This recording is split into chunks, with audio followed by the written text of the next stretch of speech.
More and more Disneyland food options are reopening, and that's fantastic because that means we're getting more and more back to normal, and Disneyland food is as much a part of your Disneyland experience as anything else. But let's just say things are not quite going the way that you want them to. Maybe you're not able to get the reservation at the restaurant that you want. Maybe you go to use mobile food order and the times that work for you are just not available. What are you supposed to do? Well, let's talk about some of your options here. And this will help you so that things can still work a little bit more in your favor and you can still have those experiences that you want, sort of, even if it's not going to be perfect. As usual, make sure that you like and subscribe so that you can catch more of our videos. Share this around with people that you think might benefit from this as well. Let's first talk about your table service options. Let's just say that you're trying to get into the Blue Bayou or Oga's Cantina and there's no reservations available, that you've tried and you just couldn't get in. Well, first off, never give up. Randomly, all the time, new reservations will come available.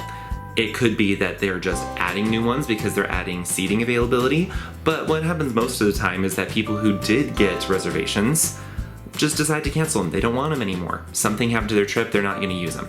So keep checking back randomly all the time just to see if maybe something new pops up. You never know, it could work out. But if that still doesn't work for you and you're in the parks and you just really want to get in, go to the restaurant as soon as you possibly can. As soon as there's actually cast members outside, go talk to them about potentially getting on the wait list. Sometimes this will come up as an option in your app to add yourself to the wait list, but sometimes it doesn't. And so go talk with those cast members. You could find yourself on the wait list, and maybe you're still gonna have to wait a little while, but you could still get in this restaurant even without having advanced reservations. This is not a guarantee. It doesn't happen a lot, especially in the really, really exclusive restaurants like Oga's or the Blue Bayou or the Lamplight Lounge. But at things like the Cafe Orleans or the Carthy Circle, this can become available and it can be a definite option for you. Again, not guaranteed, but it could happen. If that still doesn't work and you're wanting to get into a table service restaurant, be open to getting into one of those other restaurants that do have walk-up availability or that you could get dining reservations for. Don't just get so dead set that you have to have one option that you exclude all the others. Maybe it even means going outside the parks. Downtown Disney has a lot of great options as well that you could always consider. Now, with the quick service options, especially the ones that include mobile food ordering, let's say you're trying to get a PIM test kitchen because it's new and everyone wants to get in on that one. And you're trying to do mobile food order because it's going to work best for you to plan things out, but there's no times available.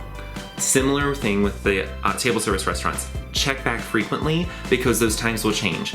People will grab one time slot and then change it for another one later. Or they will grab a time slot, place an order, and then decide that they don't want to anymore. And sometimes others just become available. So always just check back to see if maybe one suddenly is there for you to grab. And if not, there's not very many options right now for dining that don't have a standby line. And so you can still stand in the standby line. Unfortunately for some of them, you're going to be waiting a little bit longer than you probably would like to, but this is an option. Maybe this is something where if there's an attraction that one person in your group doesn't really want to ride and everyone else does, leave them to stand in line for food while you go and do that attraction and then come back. Maybe that's something. But just because you weren't able to get the mobile order return time that you wanted doesn't mean that you can't eat there. Another thing that you could do is get a mobile return window that you don't want, place your order, and then it has the option of change my arrival window on the mobile order screen. And then you can see new available time slots. Check back regularly to see if something has become available that you actually would prefer. I realize that these solutions won't always make things perfect, but there are other options that you have to try and make things work out for you. It won't work 100% of the time, but it's something worth trying. And maybe it'll work out in your favor and everything will be great. If you have other hacks that you've done that have improved your odds in the past, share those things below so other people can try them out as well. And who knows, maybe it'll make a big difference for them too. In the meantime, yeah, make sure you like and subscribe, and we will see you guys next week. All right, bye.